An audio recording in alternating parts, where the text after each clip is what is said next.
Ih, ada suara cewek.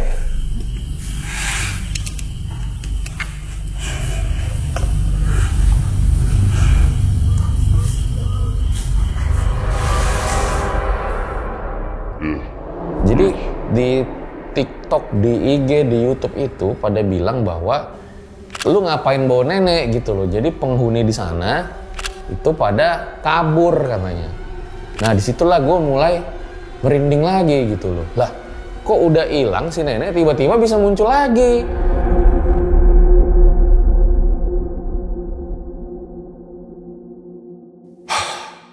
Jadi guys, gue pengen ceritain apa yang belum gue ceritain pas gue nginep di kontrakan Walang Sangit. Begitu juga setelah gue nginep. Dan ini ada hubungannya sama si nenek-nenek yang biasa ada di RJL. Tapi sebelum itu, ada beberapa komen yang pas gue baca, kok gue malah jadi merinding. Nih, gue bacain komen-komen dari lu pada. Dari Joy Junior, coba dengerin jelas Bang Fajar pas ngambil kamera terus balik ke kamar, kayak ada suara perempuan nangis. Terus banyak yang bilang stop Epep 548 ada suara nangis. Terus juga ada dari Siska, ada suara. Terus dari Favian, Bang menit 51 ada suara cewek nangis. Nah, kita coba dengerin bareng-bareng ya. Suara apa sih sebenarnya?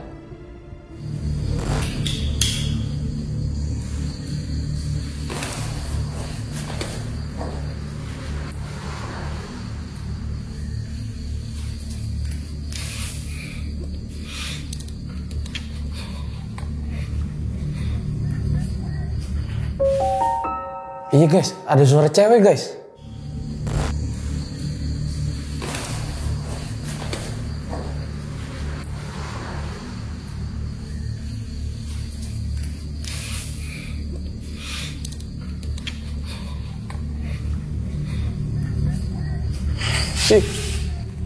Ya guys, Ada suara cewek.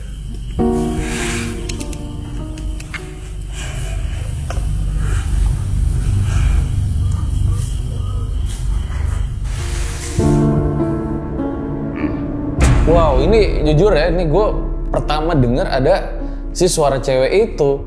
Karena pas gue di nginep sendiri tuh, gue nggak denger ada suara cewek itu. Dan kemarin gue sempet lihat di laptop tapi bukan di handphone ya. Pas gue baca-baca, katanya ada suara cewek nangis gitu, mana. Nah ini gue baru denger pas lagi syuting ini. Itu suara cewek siapa ya? Anjay. Gue juga baca komen-komen lu pada, katanya pas nonton kontrakan Walang Sangit banyak ngalamin kejadian horor. Emang iya? Nih contohnya komen dari, ada nih dia YouTuber tapi udah centang juga. Nih dari Arkan. Kemarin nonton video ini jam 12 lewat malam. Sekitar jam 1 bel rumah bunyi 2 kali. Posisi lagi lihat video sambil lihat pintu ruang tamu. Setelah dicek, gak ada yang mencet bel. Nah pertanyaannya, siapa yang mainin bel rumah? Padahal posisi bel rumah itu di samping pintu ruang tamu. Jadi kelihatan di kaca kalau ada orang yang pencet bel. Seketika langsung kabur ke kamar, langsung tidur saking takutnya. Sukses buat RJ5, banyakin uji nyali seperti ini bang. Karena atmosfernya ikutan seram saat nonton sendirian malam-malam. Ya bukan gimana-gimana. Gue juga pas sendirian serem juga. Tapi ya apa sih yang enggak buat Paralan dan RJL Satset. Nah ini ada lagi nih komen yang ngalamin kejadian horor gara-gara nonton gue katanya sendirian nginep di kontrakan Walang Sangit. Nih dari The Dark House Movie. Engep banget gue nontonnya bang. Bukan masalah ngep apa enggak ya, gue sendiri pas di lapangan itu mengakui emang agak kotor kontrakannya. ya itu ada tanah apa guys?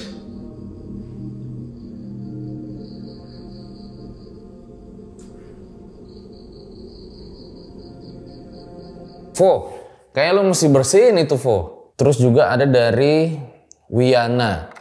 Semalam nonton ini sampai ketiduran. Udah gitu mimpi di rumah itu di bagian toilet. Jadi dia mimpi katanya lagi di bagian toilet, di dapurnya ada cewek lagi masak. Kayak ibu muda rambutnya diikat. Ada satu anak kecil cowok di dekat lemari dapur. Terus di ruang tamu ada 3 laki-laki dewasa dan 1 laki-laki kayak orang Arab. Wah, dia sampai ke bawah mimpi. Kalau kalian ada yang kayak gitu juga nggak? Boleh komen di bawah.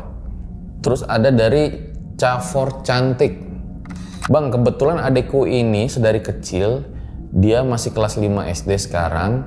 Dia bilang katanya di menit 26 itu, kamu ngelihat sesuatu nggak? Adekku sempet diem dulu, terus ngomong, ada sih, tapi cuma ngintip doang. Aku tanya lagi, dia ngintip di mana? Jadi si hantu itu ngintip di ruang tamu yang gelap. Dan pas dia tanya itu cewek apa cowok, adenya bilang cewek. Terus si netizen ini nanya ke adenya, kenapa kok nggak digangguin? Adenya jawab, gak semua itu bisa diganggu. Dan mungkin mereka emang nggak mau ganggu Bang Fajar aja. Plus mereka bisa jadi takut sama si Abang Fajarnya. Terserah sih mau percaya atau enggak, yang pasti adekku ini masih kecil dan emang udah dari kecil itu bisa lihat yang kayak beginian. Ayo bang, lanjut malam kedua, semangat bang. Gimana? Kita perlu lanjut malam kedua nggak nih bareng sama Ivo?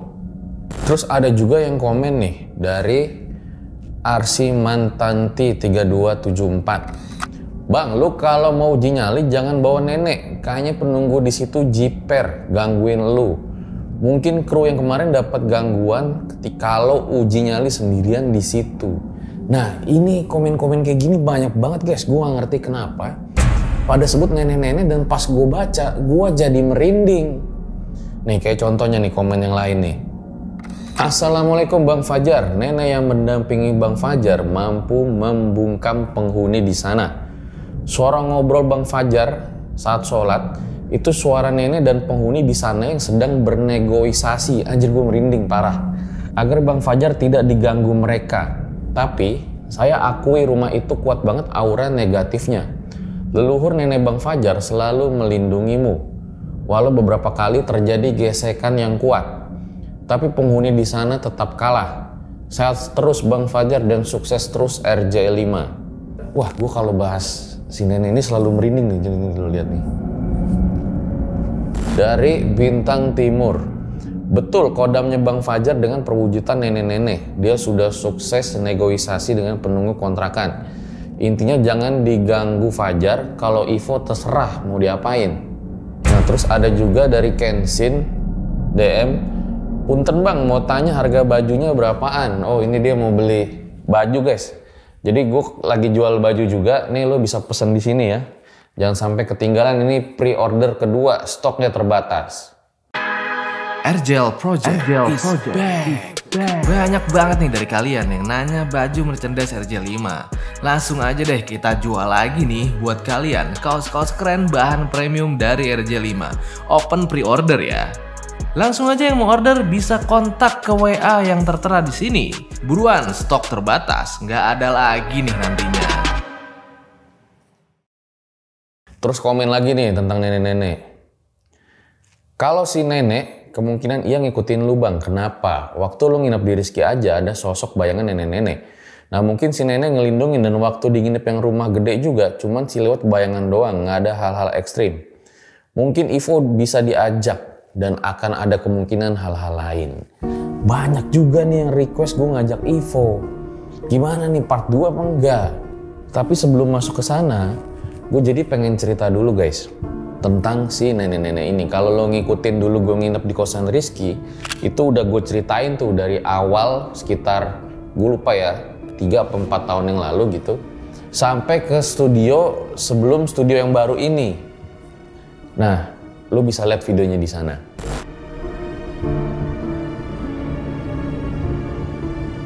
Terakhir kan gue pindah kantor. Karena emang kantor yang lama itu kan mau dipakai, jadi gue cari-cari kantor. Nah, dapatlah gue kantor di sini yang lagi syuting studio sekarang. Memang kantornya itu tua gitulah, dan banyak pohon-pohon besar gitu. Dan ini memang rumah yang udah rumah tua lah. emang WC di studio itu kamar mandinya besar banget, ada bathtubnya. Nah gue tuh suka buang air kecil di WC ini. Tapi entah kenapa dari arah bathtub tuh kayak ada yang liatin gue gitu loh. Lu pernah gak sih lagi di mana gitu terus lu ngerasa ada yang liatin orang gitu ya, ini bukan hantu ya. Terus pas lu lihat bener ada orangnya gitu. Nah ini kayak gue lagi diliatin orang, tapi pas gue lihat orangnya tuh nggak ada. Ya udah, gue masih diemin. Terus beberapa kali, kadang kalau syuting baru-baru, si WC studio ini kayak suka tutup sendiri gitu loh. Tek gitu. Padahal agak kenceng gitu. Nah gue nganggep masih kayak biasa aja lah gitu, belum mengarah ke hal-hal yang mistis. Sampai ada satu narasumber, dia cowok. Nah dia pas masuk WC, itu kayak orang ketakutan. Nah terus si cowok ini bilang, "Bang, itu WC-mu serem banget," kata dia. "Loh emang kenapa?" "Ya aku lihat di sini, dia itu ada sosok cewek tingginya seplafon. Terus bajunya tuh hitam." Di situ kaget dong gua. "Loh, lu emang bisa lihat hantu gitu?" "Jarang bisa lihat hantu," katanya, tapi entah kenapa dia takut lah kalau mau masuk ke WC. Yaudah akhirnya masih gua anggap, mungkin dia doang kali yang kayak begitu. Nah akhirnya ada narasumber lain, jadi waktu itu pernah ada, dia tuh nggak mau, dia mau buang air kecil nih, cewek nih, beda nih kali ini narasumbernya cewek, mau buang air kecil masuk ke dalam, terus takut, maunya WC yang lain gitu loh. Nah akhirnya setelah dia udah buang air kecil kita tanya kenapa, di sini auranya kuat mas. Nah waktu itu gue tanya lagi, waktu itu tuh jadi belum sama sekali gue ceritain guys ke orang-orang gitu tentang, termasuk ke narasumber kalau di sini pernah ada yang lihat sosoknya cewek tinggi seplafon baju hitam. Nah si narasumber ini ibu-ibu bilang sosoknya tuh cewek mas, rambutnya panjang, tingginya tinggi banget. Nah di situ gue agak merinding lah, karena apa? Karena kok sama nih yang diomongin, padahal gue belum pernah cerita ke siapa-siapa gitu loh. Sampai satu momen ada satu narasumber juga, gue nggak sebut orangnya karena dia nggak mau dibilang dia masih bisa lihat hantu, tapi orang ini tuh cukup bisa dipercaya lah gitu, secara dia punya identitas, secara dia punya kerjaan gitu, termasuk orang yang terpercaya. Waktu itu dia nggak mau cerita awalnya, tapi akhirnya coba gue pancing-pancing gitu, ini pas off cam, dan dia bilang memang di deket bathtub itu sosok yang paling kuat gitu. Jadi sosoknya tuh cewek pakai baju hitam. Nah disitulah gue agak kayak, denger gak? Ada suara apa tuh man? Nggak tahu ya, tadi masuk nggak ke video ya, kayak suara kayak orang gimana ya? Orang mau buang ingus gitu suaranya tadi gue denger dari arah WC. Ini nggak gimmick ya guys, gue nggak gimmick. Dan kita lanjut dulu ya sebelum nanti ke nenek ya.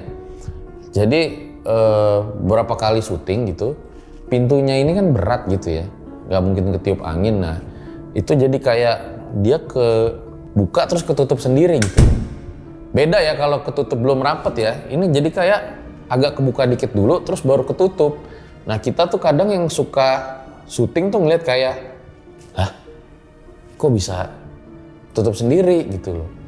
Sampai gue waktu itu syuting sama si Mega itu yang kemarin mudik di si JKT48 itu, cerita horor mudik. Nah disitulah pas gue syuting malam jam 11 malam atau jam 12 malam gitu, dari belakang tiba-tiba kayak ada duk gitu. Wah kita kaget kan, karena di belakang ini pohon dan pagar, nggak mungkin ada orang. Jadi siapa ini yang gedor tembok gitu kan? Nah itu kita benar-benar nge-freeze lah di sana. Hubungannya apa dengan nenek? Jadi semenjak narasumber-narasumber yang datang itu menceritakan si sosok cewek yang ada di bathtub ini, yang tinggi terus katanya pakai baju hitam, rambutnya panjang, nenek itu nggak pernah disebut lagi sama narasumber gitu. Nah gue mikir bahwa udah ganti kali ya kantornya gitu loh. Jadi ya udah nggak ada aja gue pikirnya gitu. Nah sampailah satu momen kemarin pas nginep di kontrakan Ivo. Jadi di TikTok, di IG, di YouTube itu pada bilang bahwa lu ngapain bawa nenek gitu loh. Jadi penghuni di sana itu pada kabur katanya. Nah disitulah gue mulai merinding lagi gitu loh. Lah kok udah hilang si nenek tiba-tiba bisa muncul lagi. Karena ketika di studio yang baru orang-orang datang ke sini itu dari awal ya, ini dari awal yang gue nggak pernah cerita ke lu semua, ngomongnya si sosok cewek baju hitam itu yang tinggi seplafon. Tapi sekarang tiba-tiba si nenek muncul lagi gitu loh. Itu sih yang pengen gue ceritain ya, update tentang si nenek gitu loh. Dan kenapa belakangan di studio ini gitu nggak pernah gue ceritain lagi ya, karena memang orang-orang yang datang itu selalu ngebahasnya sih, nggak tahu mungkin itu kuntilanak tapi pakai baju hitam apa bagaimana. Nah ada juga yang bilang bahwa nenek itu sebagai pelindung gua dan segala macem. Ya kita kan sebagai orang muslim ya mungkin berpandangan bahwa ya yang melindungi kita udah pasti Allah Subhanahu Wa Taala gitu. Nah makanya sebagai manusia kita nggak boleh sombong dan terus meminta perlindungan kepada Allah Subhanahu Wa Taala. Itu aja sih kalau dari gua yang gue yakini. Tapi memang pas sholat malam di sana, itulah salah satu kejadian paling serem sih yang gue rasa pada saat itu. Tapi tadi gue denger sih suaranya tuh di menit 50 ya, itu kira-kira suara apaan ya? Ya udahlah, itu aja guys video kali ini singkat. Kalau lo misalnya punya pengen gue bahas apaan lagi, boleh banget request aja. Siapa tahu gue baik gue kabulin. Dan gimana? Kita perlu lanjut part 2 bareng Ivo atau enggak?